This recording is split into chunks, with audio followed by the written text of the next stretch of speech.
قال الله تبارك وتعالى في شان حبيبه إن الله وملائكته يصلون على النبي يا أيها الذين آمنوا صلوا عليه وسلموا تسليما. درود شریف اللهم صل على محمد كما تحب وترضى له. اللهم صل على محمد وأنزله المقعد المقرب عندك يوم القيامة. جزا الله عنا محمدا صلى الله عليه وآله وسلم ما هو أهله. رب اشرح لي صدري ويسر لي أمري واحلل عقدة من لساني يفقه قولي. سامعین محترم، در رجب میاشت شروع ده. ان عدة الشهور عند الله 12 شهرا في كتاب الله يوم خلق السماوات والأرض منها 4 حرم. سلور میاشتې د دې 12 میاشتو نه هغه دي چې هغه د ادب او د احترام میاشتې دي، د عزت او د اکرام میاشتې دي. اللہ تعالیٰ فرمائی ان عدت الشہور عند اللہ 12 شہرا، چې بے شک د میاشتو گنتی دا اللہ تعالیٰ په نزدیک 12 شهرا هغه 12 میاشتې دي. او دا حکم چې اسلامی میاشتې 12 میاشتې دي دا سنن نه دي، بلکہ یوم خلق السماوات والارض دا هغه وخت نه دی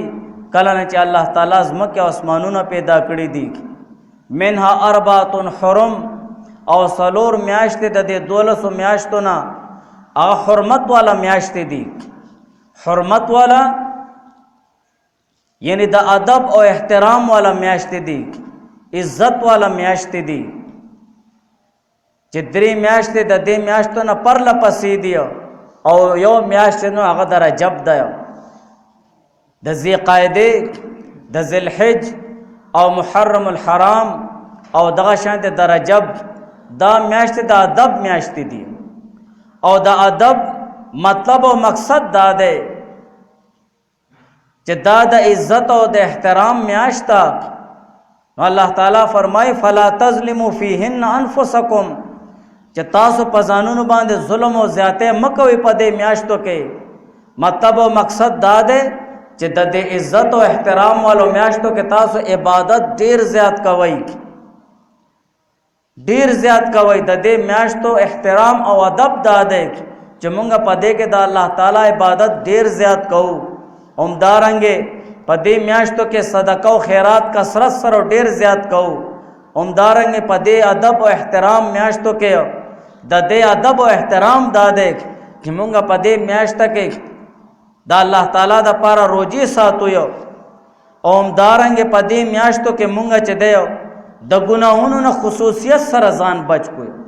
ځکه چې کړه مونږ په دې میاشتو کې عبادت کوو او کو نه کوو، لیکن کچره ګناهونو کې مبتلا شوو نو هغه چې دنو د ډیر زیات وبال سبب ګرځي، او دا د دې میاشتو او د دې وخت ناقدر شي. دا خو چې دنو د الله تعالی حکم ماتول شي. منها 4 حرم، چې سلور میاشت د ادب او د احترام والدي، نو تاسو د دې احترام کوئ او ادب کوئ. په دې کې چې دنو روزي ساتئ او ځان د ګناه نه بچ کئ. فقها فرمایي چې په دې میاشتو کې څنګه عبادت کول ډیر زیات د اجر ثواب باعث ګرځي، او په دې میاشتو کې چې د نفلی روزي ساتل ډیر زیات د اجر ثواب باعث ګرځي. همدارنګه په دې میاشتو کې ګناه کول، د الله تعالی نه فرمانی کول،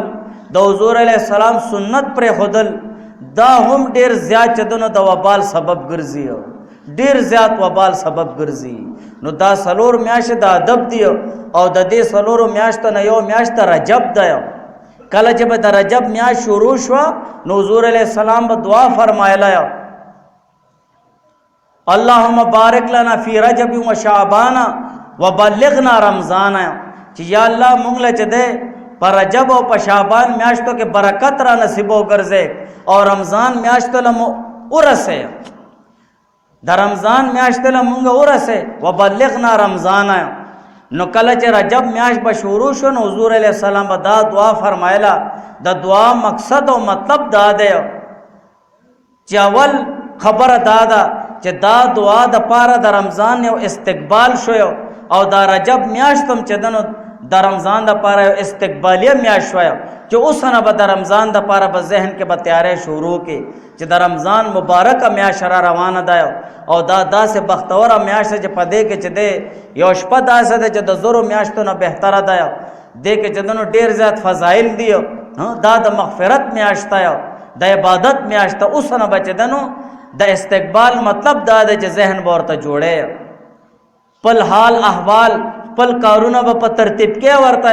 چې رمضان میاشت له زه بالکل اوزګار شم زما بدنم دې د پاره فرش ویو زما ذهنم چې دنه دې د پاره فرش ویو زما جان مال هر څه دې د پاره برابر وي او زه سکون سره د الله تعالی عبادت وکم. نو دا استقبالیه میاشت شوی او دا دعا استقبالیه شوی چې څوک دا دعا غواړي د الله تعالی نه اللهم بارک لنا فی رجب و شعبان و بلغنا رمضان. نو الله تعالی په دې رجب میاشت کې شعبان میاشت کې مرته برکت ورکي او عبادت توفیق ورته ملاويږي او د رمضان د میاشت د پاره ورته تیارې کولو او پاغه کې عبادت کولو توفیق ورته ملاويږي. کچره دا الفاظ چاله نه ورځي نو خیر دی خپل الفاظو کې د دعا غواړي یا الله د رجب مبارکه میاشت شروع شوی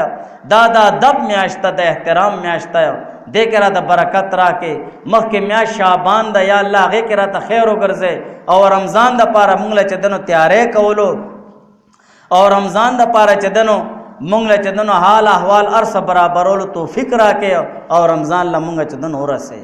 نو دا رجب میاشت دی نو دا د ادب او د احترام میاشت دی چې مونږ د دې ادب وکړو د الله تعالی عبادت په کثرت سره پدې کو. ها یو شی دی چې د حرمت والا او ادب والا کومې میاشتې دي نو په هغې کې د روجې ساتلو چې دی نو ترغیب راغلی دی. محرم کې چې دی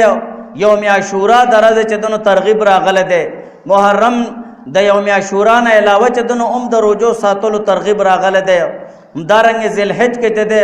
د 10 ورځو خاص دغه شانتې د 9 ذوالحجې د 8 ذوالحجې د هغې فضایل چې دی نو هغه احادیثو کې ذکر شوی دي. لیکن پر رجب میاشت کې خاص د یوې خاص ورځې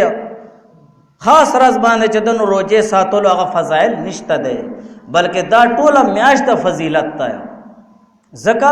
دا میاشت د ادب د میاشت نه میاشت وایي احترام والا میاشت نه میاشت ده. نو لہذا دا ټوله میاشت د ادب او د احترام ده چې کومه ورځ باندې به ته روزه ساتې هغه تا د بره فضیلت ورځ ده. که ته روزه نه ساتې او هغې کې چې دنو عبادت زیات کې نوافل زیات کې د ګناهونو نه ځان بچ کې نو تا دپاره ډېر زیات د خیر ذریعه ګرځي ځکه ته د دې میاشتې ادب کې چې الله تعالی منها اربعه حرم خود فرمایلی دی چې څلور میاشتې هغه د ادب او د احترام دي. تاسو د دې ادب او احترام کوئ او ځان په دې میاشتو کې د ګناهونو نه بچ کې بیا نو ډېر زیات د فضیلت او د عزت او د احترام چې دونه هغه باعث ګرځي. لیکن د خاص ورځې فضیلت او د خاص ورځې د روزې ذکر چې دنو احادیثو کې نشته دی. ها داسې احادیث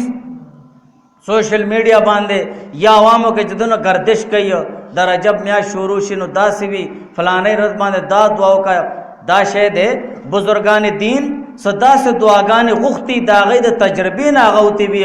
هغه هغه وظایف ذکر کوي نو هغې څه ممانعت نشته دی. لیکن مستقل سنت او مسنون ورته نشو ویلی ځکه سنت او مسنون خو به ورته مونږ هلې وایو چې هغه شی په حدیث کې راغلی وي هغه شی حضور علیه السلام د هغې ترغیب ورکړی وي یا حضور علیه السلام هغه عمل په خپله کړی وي یا داسې 27 رجب باندې خلق خاص چې دنو روزه ساتي یا خصوصیت سره صدا اعمالو هغه دغه کې اهتمام کوي نو داسې سچدنو احادیثو کې ذکر نشته یو بلکې 27 رجب لچ ده شب معراج ویل کیږي نو پاغه کې محدثینو اختلاف ته ډیر زیات اختلاف ته چیرې 27 رجب شپدا شب معراج دو کنه ده شب معراج کو حق ته هغه باندې ان شاء الله چرتا موقوي نو شب معراج به ذکر کو چې دا څنګه کنه واقعات د شب معراج شو شب معراج کم ځای نه شوه ده شب معراج سو پیر شوه ده دا ټول چې دنو احادیثو کې ذکر دیو لیکن خاص وشتم رجب چې دنو شب معراج دا عوامو کې مشهور شوی ګوره احادیثو کې مستقل طور باندې شب معراج تعین او خاصواله چې دنو هغه نشته ده نو دا رجب میاشت ده دا د ادب او د احترام میاشت ده چې مونږ د دې ادب او احترام وکړو دین علاوه زما محترمو مونږ الله تعالی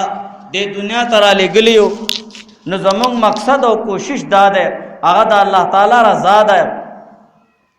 د الله تعالی رضا ده خپل قبر د پاره تیارې ده د آخرت د پاره تیارې ده دی شیانو باندې زمونږ ایمان ده چې قبر حق ته قیامت حق ته رز د قیامت حساب او کتاب حق ته ابن مسعود رضی الله تعالی عنہ نے روایت ته هغه د حضور علیہ السلام نے روایت کئ لا تزول قدم ابن آدم یوم القیامه چرز د قیامت حضور علیہ السلام فرمای د ابن آدم د آدم علیہ السلام د بچی د زوی قدمونه به د خپل ځای نه خوځي تر کومه پورې هغه نه د 5 خبر متعلق تپوس نکړي شي ان عمر فيما افناه د عمر متعلق به نه تپوس کړي شي د عمر د چرته خرج کړي دي زما محترم موږ خپل ځان سره چې دنو حساب کول پکار دي حضرت عمر فاروق رضی الله تعالی فرمای حاسبوا انفسکم قبل ان تحاسبوا ځان سره حساب کوي د اعمالو مخکې د دینه چې تاسو سره حساب او کتاب شروع کړئ شي منوقش فی الحساب حضور علیہ السلام فرمای چا سره حساب او کتاب شروع شو ورځ د قیامت بس هغه هلاک شو غرق شو حساب او کتاب وجدنو ډیر ګران کار دی نو حضور علیہ السلام فرمای لا تزول قدم ابن آدم یوم القیامه حتى يسأل عن 5 عن عمره چې د آدم علیہ السلام د زوی قدمونه د خپل ځای به نخوځي درز د قیامت تر کومه پورې داغه نه د 5 خبرو تپوس نکړي شي عن عمره فيما افناه د عمر متعلق به تپوس کړي شي د عمر د چرته خرج کړي دي نو ځان سره حساب کول غواړي نن سبا موږ دنیاداري کې دومره دن نه نوتیو چې پاسو نوم د پیسو او د مال د دې حساب او کتاب کوو او چې پروزون هم د دې حساب او کتاب کوو لیکن موږ ځان سره دا حساب او کتاب نه کوو چې زما اعمال څومره دي ما څومره د الله تعالی عبادت کړې ده زما د عمر څنګه تیریږي نو عمر رضی الله تعالی فرمای حاسبوا انفسکم ځان سره حساب کوي د اعمالو حساب کوي چې زما اعمال څنګه دي زما عبادت څنګه ده زه څومره ګناہوں کې جدنو مبتلا کېږم قبل ان تحاسبوا مخکې د دینه چې تاسو سره حساب کتاب وکړئ شي وزنوها او خپل ځانونه چې دنو تلای مخکې د دینه چې تاسو تلل شي چې راشه واستاو تلو تا څنګه چې دنو د عمر تیر کړه دے ان عمر فيما افناه دا عمر د پسکه چې دنو فنا کړه دے وان شباب فيما ابلاه او د ځواني متعلق به تاسو کړي شي چې تا د ځواني سکه زړه کړي ده د ځواني مقصد او مطلب دا ده چې هغه سچ او حق باندې الله تعالی د پاره چې د ځان حواله کړي په هوکا سچ باندې چې دی هغه د الله تعالی د پاره خپل ځواني چې د استعمال وکړي د قران او د حدیث مطابق چې د خپل ځواني استعمال کړي بجای د دینه چې هغه شیطان په اطاعت کې او شیطان په تابعداري کې چې د ځواني تباہ او برباد کړي نو داغه ځواني غواړو ذکر نشتا داغه ځواني خو بتانه ته پوس کیږي چې تا دا ځواني خپل چې دنو هغه تباہ او برباد کړه وان شبابه چې تا دا خپل ځواني سکه خرج کړي دا فيما ابلاه پس کې دې زړه کړي دا د غریبانو په کار شوه د رشدارو په کار شوه تا دا الله تعالی عبادت کړي دې ستا په موټو کې جدنو زور یو ته سمره جدنو کمزورو د یتیمانانو او د ناچارو خلکو په کار راغله تا سمره الله تعالی د ډېر زیات جدنو سجدي لګولې دی تا څومره چې دنو اوږد رکعتونه الله تعالی د پاره کړي دي. نو زما محترمو د دې به تپوس کېږي. همدارنګې ورځ د قیامت به ټولو نه اول چې دی حدیث کې راځي حضور علیه السلام فرمایي د انسان د اعضاو متعلق د ټولو نه مخکې چې دنو د هغه دا پتون به ګواهي ورکوي چې یا الله د ما باندې څه څه ګناهونه کړي دي، څه څه ګناهونه کړي دي. داسې بیا نور چې دنو الیوم نختم علی افواههم، الله تعالی فرمایي چې ورځ د قیامت موږ به د دوی په دې خولو باندې به مهرونه ولګو وتکلمنا ایدیهم، او د دوی دا لاسونه به موږ سره خبرې کوي چې الله د ما باندې دا کارونه کول دا کارونه کول. همدارنګې وتشهد ارجلهم، او دا خپې به ګواهي کوي چې یا الله دی به داسې بتلو دی به داسې بتلو دی به داسې بتلو. همدارنګې چې دی نور چې دنو عذاب چې دنو هغه ګواهي به ورکوي، نو د ټولو نه مخکې به چې دنو پتون به ګواهي ورکوي. نو زما محترمو د خپل ځوانۍ فکر کول پکار دی، خپل ځواني داسې تیرول پکار دی قرآن او حدیث متعلق چې رستم چې دنو هغه داغه مؤمن مسلمان چې دنو ځواني یادېږي چې واقعي دا ځوانو د الله تعالی عبادت به کولو پکار سړیو خپل ځواني نه د برباده کړي. وعن ماله من اين اکتسبه، د مال متعلق تپوس بوکړي چې دا مال د چرته نه ګټلې دی، څنګه د ګټلې دی.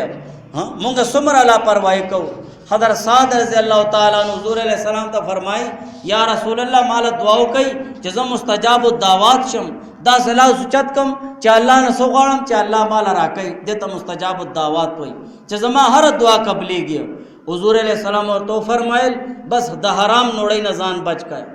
ستا په خېټه کې چې حرام نه وي ستا هر دعا به الله تعالی قبلې. چې کله د انسان په خېټه کې حرام راغلل بس هغه مستجاب الدعوات نه جوړيږي، هغه به الله تعالی ته جاړي جړان ګولا کوي لیکن داغه دعاګانې نه قبليږي. حدیث کې راځي چې ډیر زیات کړه د داس خلق وي چې هغه چدنو پراګنده حال وي، سفر کې وي، مسافرت په حالت کې وي او الله تعالی ته جاړي یا رب لیکن داغه دعا نه قبليږي ځکه چې هغه په خېټه کې حرام پراته وي. نو دې لپاره زما محترمو د خپل مال متعلق چې دنو هغه دغه کول پکار دی چې مال خپل مال چې دنو هغه حرام نه ځان بچ کول پکار دی. و من اين اکتسبو چې چرته نه د مال ګټلې دی، و فيما انفقوا چرته د خرج کړي دی، و ماذا عمل فيما